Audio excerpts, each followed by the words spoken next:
ఇంకా గత 4 సంవత్సరాలుగా అతను చేస్తున్న డ్రామాలు, అతను అమ్ముతున్న లిక్కరు, ఎస్పెషల్గా ఇప్పుడు చెప్పుకోవాల్సింది మనం అందరం కూడా ప్రజలందరికీ తెలియజేయవలసింది. సరే 10 లక్షల కోట్లు అప్పు చేశాడు, 2 లక్షల కోట్లు పంచానంటున్నాడు.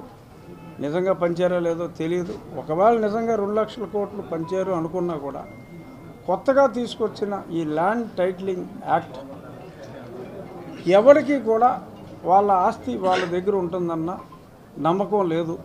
లిటిగేషన్ పెట్టి ఎవడైనా కూడా బలవంతుడైన వాడు జగన్మోహన్ రెడ్డి సన్నిహితులు కూడా అవకాశం ఎందుకు ఇస్తాడో అతనే తీసుకుంటాడేమో తెలియదు. ఏ ప్రాపర్టీకైనా లిటిగేషన్ క్రియేట్ చేసి రెవెన్యూ ఆఫీసర్లను మేనేజ్ చేసి కోర్టులకు వెళ్ళడానికి లేదు, ఓన్లీ హైకోర్టుకి వెళ్ళాలి. మన జీవితకాలం సరిపోదు. సో కాబట్టి ఈ ప్రజల ఆస్తులకి రక్షకుడిగా ఉండవలసిన వాడు ప్రజల ఆస్తుల్ని భక్షించడానికి చేస్తున్న ఈ ప్రయత్నం అది ఆపాలి అంటే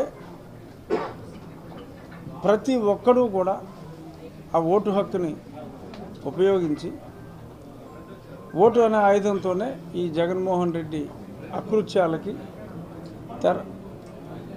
కంటిన్యూస్గా స్క్రీన్ మూసేయడానికి అందరికీ వచ్చిన అవకాశాన్ని వినియోగించుకొని దయచేసి ఈ దుర్మార్గుడికి, అతను ఎంత దుర్మార్గుడో ప్రత్యక్షంగా నాకు తెలుసు.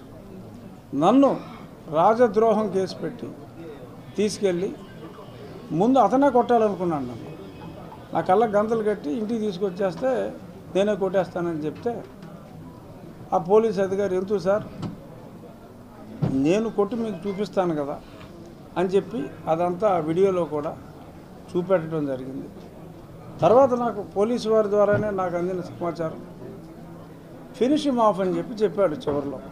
అంటే చంపేమని చెప్తే ఒక ఎంపీని చంపేస్తే లేనిపోని కేసు ఆ పోలీసుల మీద పడుతుందని చెప్పి వాళ్ళు చంపడానికి భయపడి చచ్చేలా కొట్టి అంతా అరికాళ్ళ మీద వదిలేశారు. అప్పటికే నాకు 4 నెలలు అయింది హార్ట్ సర్జరీ అయ్యి. పోతాననుకున్నారు. వెంకటేశ్వర స్వామి దయతో అది కూడా నా పుట్టినరోజు నాడు నేను అనుకున్నా ఒక స్టేజ్లో, ఒరే నీ పుట్టినరోజు నువ్వు చచ్చిన రోజు ఒకటే అయిందా, నేను బతికా, ఇప్పుడు వాడిని ఓడించడానికే నేను బతికా. వాడిని ఓడించే వరకు నిద్రాహారాలు, అఫ్కోర్స్ ఆహారం తినకపోతే ఇంత లావుగా ఉన్నావు అనుకోండి, బట్ జనరల్గా చెప్తున్నా అహర్నిశలు అతని ఓటమి. ఎందుకు అంటే నా వ్యక్తిగత కక్ష కోసం కాదు.